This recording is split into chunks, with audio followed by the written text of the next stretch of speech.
Duduk sama rendah, berdiri sama tinggi, sepulat suara satu baris kami berdiri. Merah warna berani, kuning warna takhta, putih warna hati, biru warna rakyat jelata.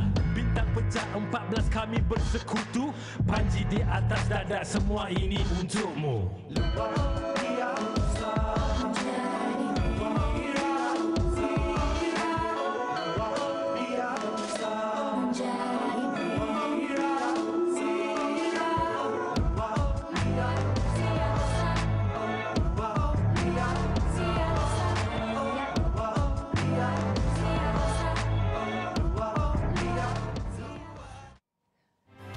Assalamualaikum, welcome to the show. My name is Shafizan Johari.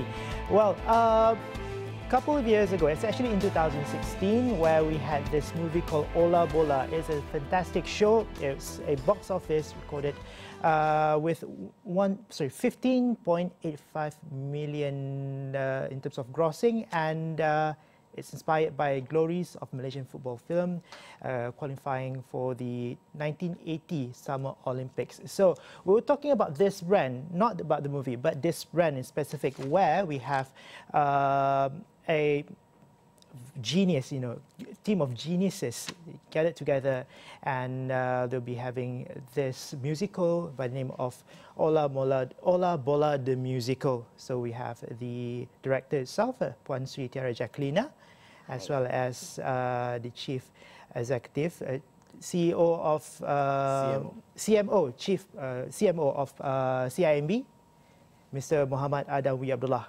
Sorry. All right. Welcome to the show. Thank you. Thanks for having us here. All right, my pleasure. So I'm going to start with why Ola Bola, because the movie started in. We had a movie in 2016, and I watched the movie. It was great.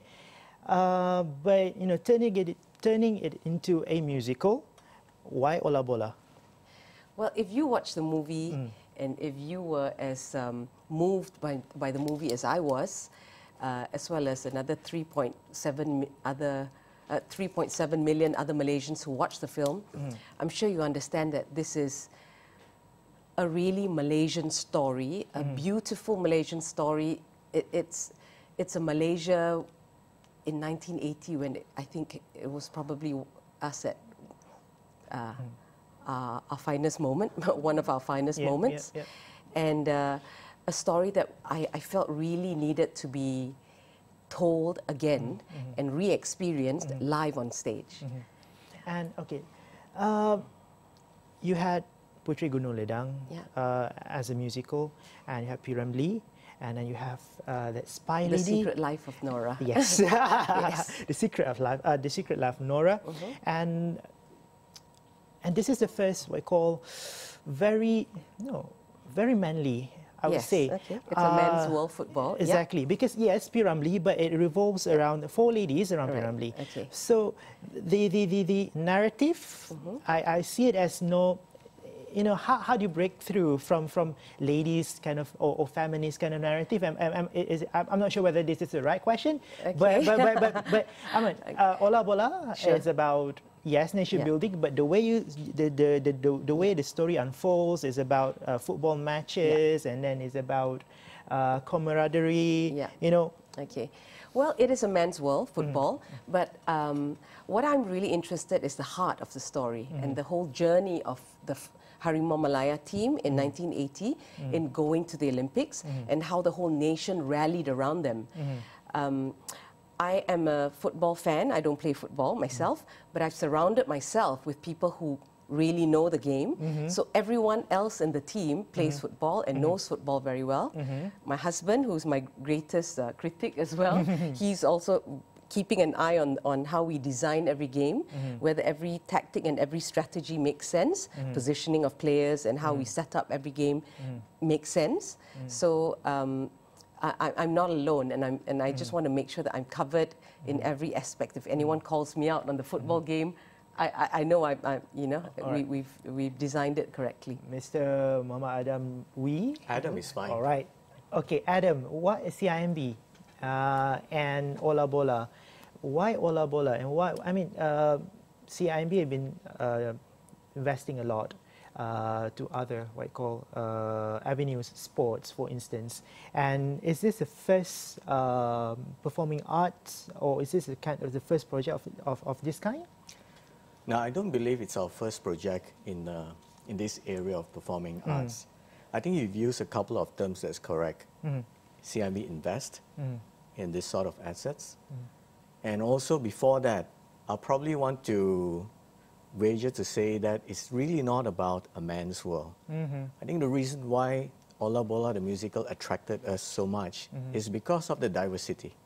Less so about the gender biasness. So we saw the movie as quite a diverse movie where a group of Malaysians come together, very determined to achieve the goals, work together. And those are pretty much the values that actually are aligned to what our brand is, right? And that's one of the first reason why an asset like that is something that we are willing to invest in, because we feel that the returns are actually not just in terms of the exposure we get. Of course, brand association with Infinity's production is always fantastic. Thank you. The quality of the productions are always very good. So those track records are very important to us. We are not going to put our bets on productions that are not proven. So I think the productions that you mentioned earlier are pretty world-class productions, which gave us a lot of confidence to actually participate in this endeavor, basically. So it took us 2 meetings to basically agree to actually get on board. Actually, because the story so is actually such a thankful. great story. Yeah. Right? And as CIMB, we believe that this diversity is actually the strength of Malaysians. And as a universal ASEAN banking group, that's really what we're trying to drive out there. Because CIMB is not just a Malaysian brand, it's pretty much an ASEAN brand. It's an ASEAN brand, so yes. associating CIMB as an ASEAN brand and Ola Bola, how do you see it blends together? Yeah. If you go a little bit deeper, what do we stand for as a banking brand, right? We actually stand for progress. And our goal is actually to help the communities we serve move forward towards their goals and dreams. And that promise is pretty much what the team and the characters are fighting for in the movie as well, and in the musical. Those are the common values that we actually find are very much aligned with what we do as a bank. So we are not so much an ASEAN banking group, that's sort of geography, but we are really about having presence in all this geography is really about the diversity. All right. And as a production company, we're very, very grateful to corporations like CIMB who were, CIMB was the first to come forward when we first announced the show. Really? Yeah. So, I mean, a show like Ola Bola, it costs millions to produce, and ticket sales will not even cover 20% of that, honestly, to be frank. So it takes corporate support in order to make something like this work.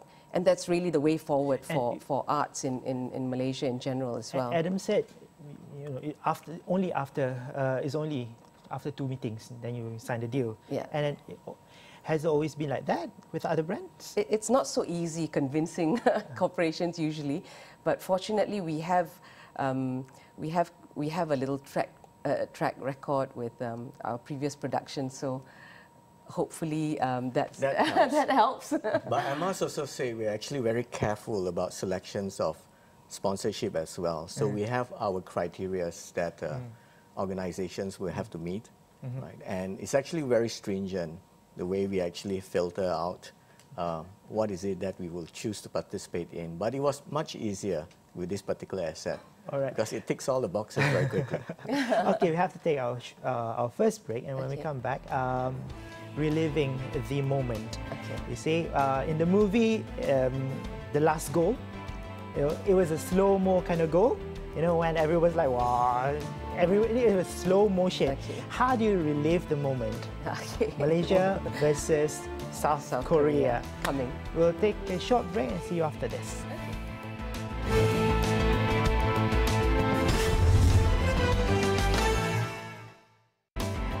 Welcome back to Agenda AWANI. I was born in year 1985, so I missed the moment of 1980. Yeah. All right, this is the only time where I could actually see and relive the moment of Malaysia versus South Korea in the Olympic Games qualifying match. So, Istana Budaya and making it as Stadium Merdeka. Basically, my vision is the moment you walk into Istana Budaya, it's 180 degrees of Stadium Merdeka in 1976 with the atmospheric sounds of a final game and surround sound. You're walking into it's like a time tunnel, and you're transported completely. Seriously. Everything you see around you is Stadium 1976. So we've employed the latest staging technology and LED screens and projection mapping. We scanned the whole of Where Istana do you get the Budaya. technology from? Well, it's Malaysian designers of imported technology. So the idea is when you're watching football, you are watching football in the full experience of the emotions of football and the excitement of a final match, of a final Olympics qualifying match, live in front of your eyes with no mistakes, because it's been rehearsed to perfection. I know, but at the end, they're kind of kicking a ball, you know. They might miss a goal or something. So well, there's no room for mistakes in theatre, and I'm the most detailed person when it comes to that. Meaning they've worked so hard preparing absolutely every day. 10 hours a day. 10 hours a day to get that ball to land exactly where you need to perfection. God. All our actors are football players who sing and dance and act. So that's the kind of criteria we expect. So it will blow your minds. I'm not just saying it. Humbly, I say it. Is this what you have that you've been expecting? Yes, I think one of the things that Tiara has actually shared with us, right, was to show us references of the sort of impressions that the musical will deliver. And that includes use of some very current techniques in terms of live production. So I won't let the cat out of the bag in terms of what has been shown to us, but come to the live show and experience it for yourself. I think it's going to be wonderful. I'm very impressed with your ability to actually keep abreast with all this technology and getting locals to actually be part of it. And you said all your designers are all locals. Yeah. And I mean, I'm a very ambitious Malaysian who wants great things for the country. And the only way people like me can contribute is from our little corner, right, in performing arts. But we want to put on shows that are as great as Wicked or Les Miserables or Phantom of the Opera, made by Malaysians. So that's the big ambition. And that's why we're so thankful that we have the corporate support and some support by the government and the audiences out there to help make this a reality. I reckon the hardest or the most difficult scene would be the last scene, the match, Malaysia versus South Korea. Yeah. So, well, is that it, or would there be any other? There are matches throughout the whole show. So you know that they play Brunei. Malaysia plays Brunei, plays Philippines, plays Indonesia, plays North Korea in the first game, and then South Korea in the end. So it's football, but every scene, every time we show football, we try to present it in a slightly different way. Okay. So you're not kind of like looking at the same thing again and again. Right. It'll be really exciting, and audiences will be at the edge of their seats, especially in the final match. And Adam, about performing arts and investing in performing arts, and you said this is not something new to CIMB. What are the, what you call, when you said, and you also said the boxes, and Tiara Jacquelina and Infinity Semberhad ticks all the boxes. What is the actually standard that you're looking for? Firstly, I think as a brand that serves the community here, we want to see the culture and arts thrive as well, because that's really the foundation of the nation, isn't it? That's how we differentiate ourselves from one country to another. And promoting areas that actually help us enhance some of those areas is actually a corporate responsibility of ours to some degree. So but at the end of the corporate day, responsibility. to some degree, I say. So, firstly, it's actually an investment as well. So, as an investment, we look at returns. Yeah. And that's really the main criteria as well, because we are responsible for our shareholder groups. We are responsible to build the brand. We are responsible to make sure that our messaging gets out there, and we build affinity with our customer groups and the community we serve. So this is not an intangible returns, yeah? This is something that you can quantify. Of course, we can quantify it, right? And I think it's really about the entire ecosystem that was brought together by the Infinity team as well to give us fair returns. Everything comes with some degree of exposure and association as well. So as a brand, we want to be associated with strong messaging, and we want to be associated with strong assets. So I believe there will be a lot more production houses will come to you and say, hey, would you like to... That's a daily affair. Really? That's a daily affair, to be honest. What do you think about the current state of the performing arts industry in Malaysia? I think performing arts in Malaysia needs a lot of help.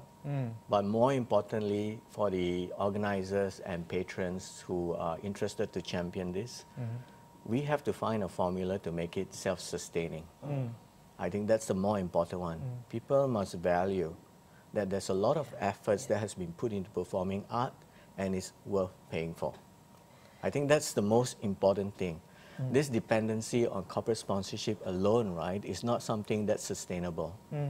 Because in a bad climate, a lot of corporations will not be able to support all the time, and there's a lot of properties out there.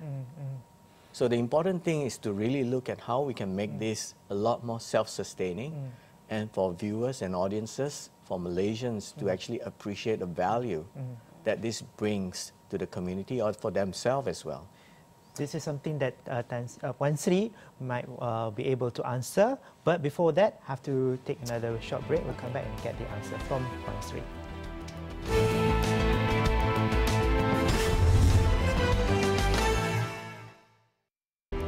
Welcome back to Agenda AWANI. We're still with Puan Sri Tiara Jacquelina, the Director of Musical Ola Bola, and the CMO of CIMB, Mr. Muhammad Adamwi Abdullah.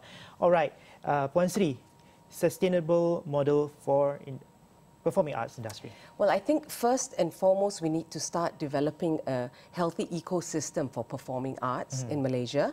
And it's been done in other countries like Korea, like Australia, many other countries in the world, where you start by at least having a very healthy synergy between the corporations, the government, production companies, and of course, finally the audiences. So whilst we're trying to develop products that people will start to believe in and naturally patronize, I think in Malaysia, at least right now, we're still in infancy stage where we do need support of the government and corporations like CIMB to continuously just to help get us on our feet and to get us to the point where the public can see that, oh, there are productions out there that are worth paying money for to patronize and to go and watch. There will be a stage where I hope a show can run for at least 6 months, maybe a year. That's when it's sustainable, and that's when you hit you surpass the break-even point, and it takes a life on. So correct me if I'm wrong. So to make it sustainable as a business is to have it on a show for about what, 6 months at least.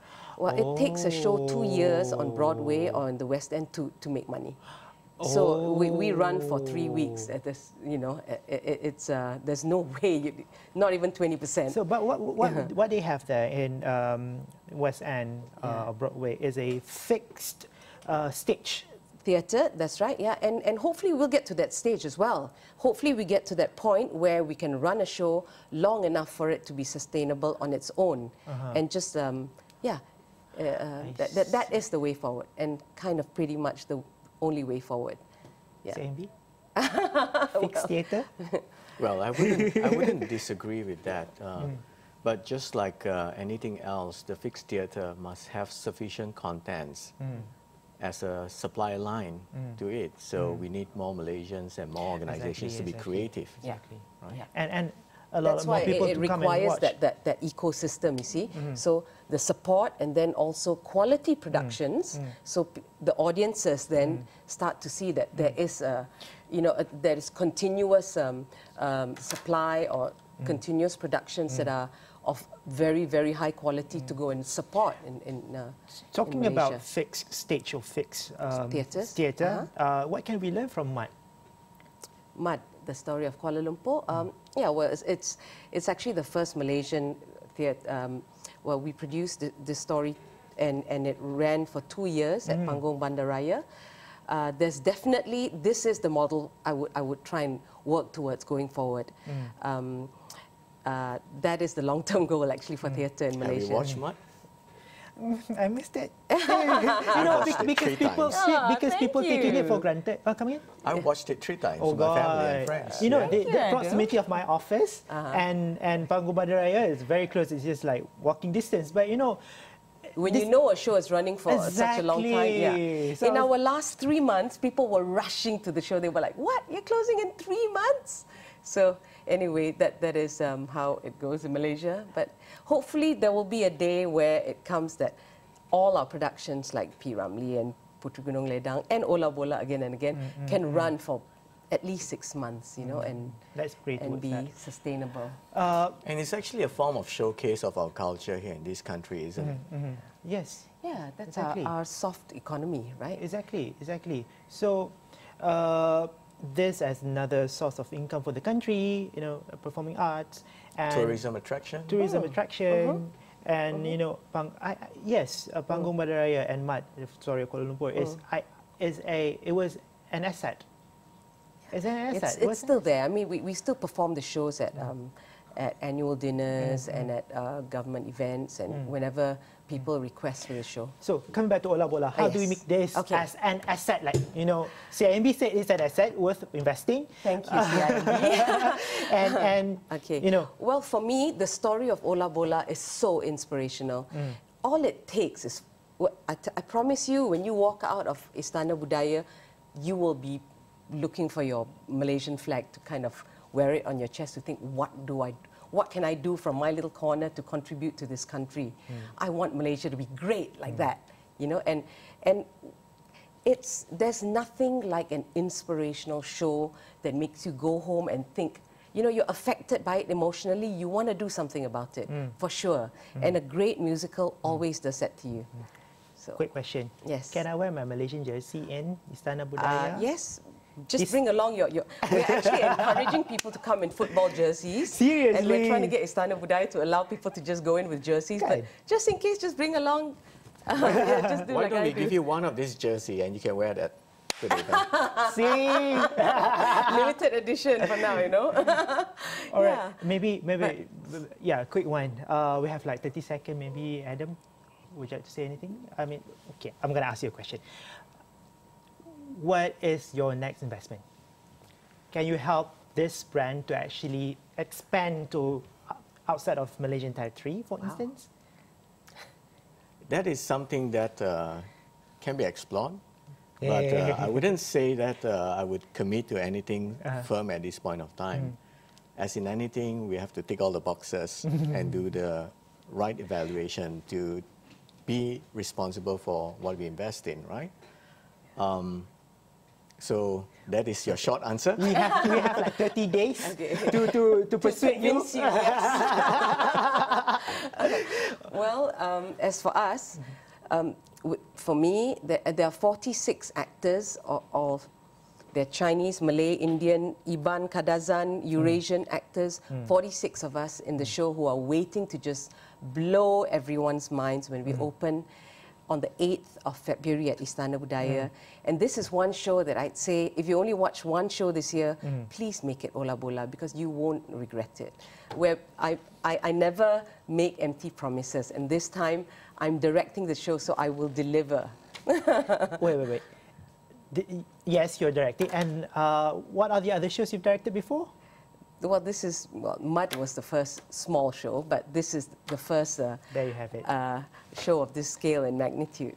Previously, for Piramli Musical, Putri Gunung Ledang, and many other brands, you were the producer. Yeah. And this is the first time you're as a director for a big brand, a big show. Thank you very much, Puan Thank Sri you for Tiara having Jacquelina and Mr. Muhammad Adamwi Abdullah, the CMO of CIMB, sharing your thoughts on Ola Bola the musical. I pray for the best. Thank you. Thank you. See you at Istana Budaya. I see you at Istana Budaya with my jersey. Please.